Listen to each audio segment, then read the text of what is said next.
मेरा मानना यह है कि अगर किसी शख्स के आतंकवादी तंजीम से ताल्लुकात होते हैं तो यकीनन कानून को अपना काम करना चाहिए, उनको गिरफ्तार करना चाहिए और उनको कोर्ट से सजा दिलाना चाहिए।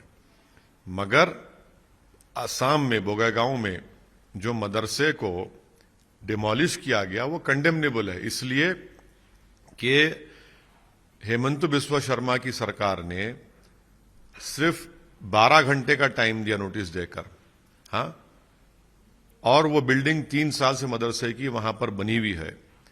रात में हमारे सुबह 1:30 बजे उन बच्चों को 260 बच्चों को मदरसे से निकालकर गांव वालों के घर पे रखना पड़ा। ये कौन सा इंसाफ है बताइए आप।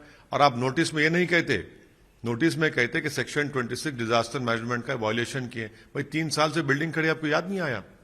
और आसाम के मुख्यमंत्री बोलते कि हम बुलडोजर लगाएंगे।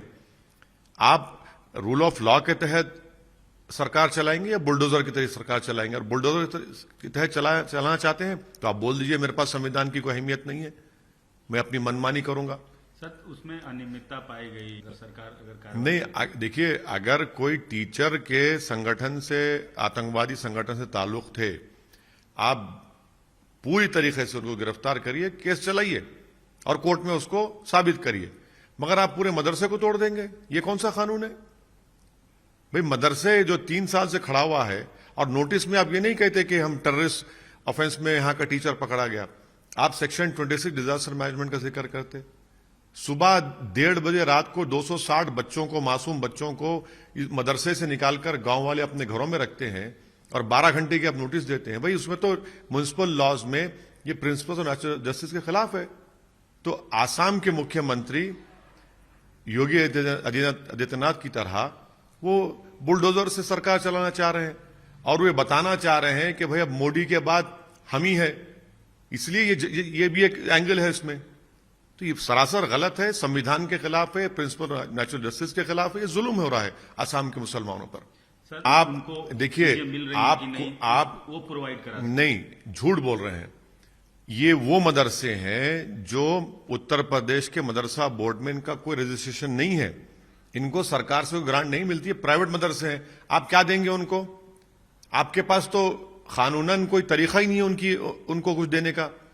अगर कोई प्राइवेट मदरसा खोल रहा है, आप उसमें क्यों खामखा अपनी टांग अड़ा रहे हैं? आप सर्वे क्यों कर रहे हैं? अरे भाई, अगर आपको survey national commission for child protection rights ने किया, वो तो एक नेशनल कमीशन है, कॉन्स्टिट्यूशनल बॉडी है, वो तो हिंदुत्व आइडियोलॉजी का प्रमोशन का एक अड्डा बन चुका है। अगर सर्वे करना है तो सबका करिए। जो मदरसा एजुकेशन बोर्ड आपके रजिस्ट्रेशन है, प्राइवेट स्कूल्स हैं, गवर्नमेंट के स्कूल्स हैं, बच्चियों के स्कूल्स हैं, सबका करिए ना, आपको मालूम हो जाएगा। मगर आप ये टारगेटेड सर्वे जो कर रहे हैं, इसलिए कर रहे हैं ताकि कल डेटा जमा करके आप उनको हैरास करेंगे और उनको परेशान करेंगे। इसलिए मैंने कहा ये छोटा एनआरसी है।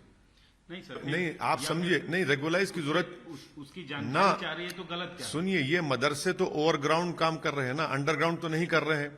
आपके पास तो पूरी इंफॉर्मेशन है, क्या रेगुलाइज करेंगे आप? अरे भाई, आप पिछले 5 साल से उन मदरसों को जो आपके पास रजिस्टर्ड है मदरसा मॉडर्नाइजेशन बोर्ड के तहत उस स्कीम में, आपने 5 साल में सिर्फ 5 महीने की तनख्वाह उनको दी है।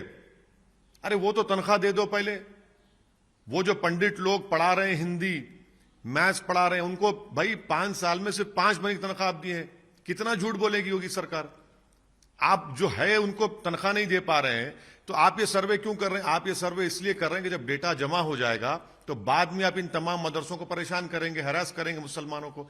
इसीलिए मैं कह रहा हूं कि आप बोल दीजिए ना कि कुरान पढ़ना बंद कर दो, नमाज पढ़ना बंद कर दो, अपने आप को मुसलमान कहलाना बंद कर दो, ये ऐलान कर दो आप।